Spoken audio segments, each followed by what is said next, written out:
My dear friends, Chandrayaan 3 का lander जहां उतरा है वो आखिर कैसी जगह है आपको पता है? जी हाँ, मैं उसी की बात कर रहा हूँ।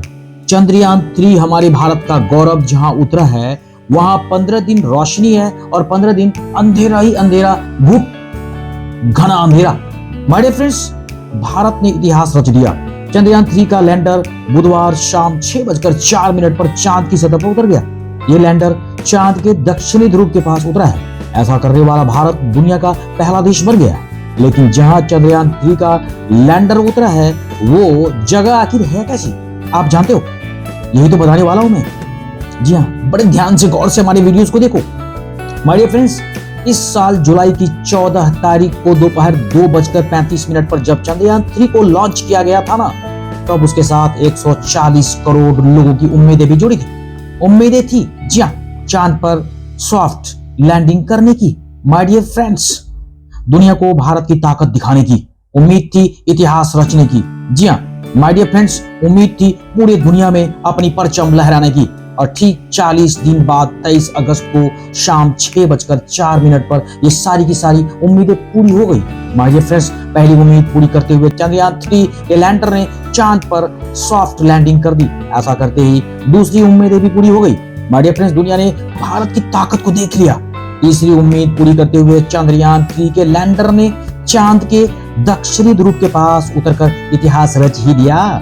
जी हाँ, चंद्रयान 3 का लैंडर चांद के दक्षिणी ध्रुव के पास उतर गया है। चांद के दक्षिणी ध्रुव के पास लैंडर उतारने वाला भारत दुनिया का पहला देश बन गया है। वहीं चांद की सतह पर लैंडर उतारने वाला चौथा देश बन गया है। माय डियर फ्रेंड्स, इससे पहले सितंबर 2019 में भी इसरो ने चंद्रयान 2 को चांद के दक्षिणी ध्रुव के पास उतारने की कोशिश की थी, लेकिन तब हार्ड लैंडिंग हो गई थी। चांद के दक्षिणी ध्रुव पर भारत ही नहीं बल्कि चीन, अमेरिका समेत दुनिया की तमाम सबकी नजरें हैं। चीन ने तो कुछ साल पहले ही दक्षिणी ध्रुव से कुछ दूरी पर लैंडर उतारा भी था। इतना ही नहीं, अमेरिका तो अगले साल दक्षिणी ध्रुव के पास अंतरिक्ष यात्रियों को भेजने की तैयारी भी कर रहा है। माय डियर फ्रेंड्स, आखिर ये कैसा है दक्षिणी ध्रुव का इलाका?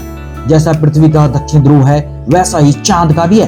पृथ्वी का दक्षिण ध्रुव अंटार्कटिका में है, पृथ्वी का सबसे ठंडा इलाका। ऐसा ही चांद का दक्षिण ध्रुव है सबसे ठंडा, कूल। चांद के दक्षिण ध्रुव पर अगर कोई अंतरिक्ष यात्री खड़ा हो जाए तो उसे सूर्य क्षितिज की रेखा पर नजर आएगा। वो चांद की सतह से लगता हुआ और चमकता नजर आएगा। माय डियर फ्रेंड्स, इस इलाके का ज्यादातर हिस्सा छाया में रहता है। शेड मतलब घुप घना अंधेरा, क्योंकि सूरज की किरणें तिरछी पड़ती है।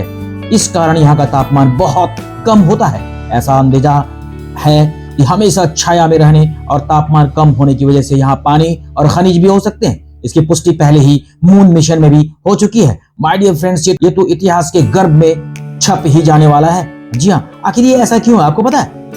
अमेरिका स्पेस एजेंसी नासा ने एक रिपोर्ट में बताया कि ऑर्बिट्री से परीक्षणों के आधार पर कहा जाता है कि चांद के दक्षिण ध्रुव के आसपास बर्फ ही बर्फ है और यहाँ दूसरे प्राकृतिक संसाधन भी हो सकते हैं। फिर भी इस हिस्से के बारे में बहुत सी जानकारियां जुटाना बाकी है। 1998 में नासा के एक मून मिशन ने दक्षिण ध्रुव के पास हाइड्रोजन की मौजूदगी का पता लगाया था। नासा का कहना है कि हाइड्रोजन की मौजूदगी का मतलब वहां बर्फ होने की सबूत हो सकती है। नासा की माने तो चांद की दक्षिण ध्रुव के बड़े बड़े पहाड़ और कई बड़े बड़े गड्ढे, जिन्हें क्रेटर्स कहते हैं, यहाँ सूरज की रोशनी भी बहुत कम पड़ती है। माय डियर फ्रेंड्स, आपको पता है जिन हिस्सों पर सूरज की रोशनी आती है वहाँ 54 डिग्री सेल्सियस का तापमान होता है और जिन पर सूरज की रोशनी नहीं पड़ती वहाँ का तापमान -248 डिग्री सेल्सियस तक पहुंच जाता है। नासा का दावा है कई सारे क्रेटर्स ऐसे हैं जो अरबों साल से अंधेरे में डूबे हैं। यहाँ कभी सूरज की रोशनी नहीं पड़ी। आखिर इसका क्या मतलब है? पूरा दक्षिणी ध्रुव अंधेरे में ही डूबा रहता है। आखिर क्या इसका मतलब है? दक्षिणी ध्रुव के कई इलाके ऐसे भी हैं जहाँ सूरज की रोशनी आती है। उदाहरण के लिए शैकल्टन क्रैटन के पास कई ऐसी जगह हैं जहां साल के 200 दिन सूरज की रोशनी होती है। आखिर क्या इसका वजह है? अरे इन सब की वजहों से तो पता लगाने के लिए चांद की जमीन पर उतरने वाला ये हमारा भारत का चंद्रयान 3 ही है।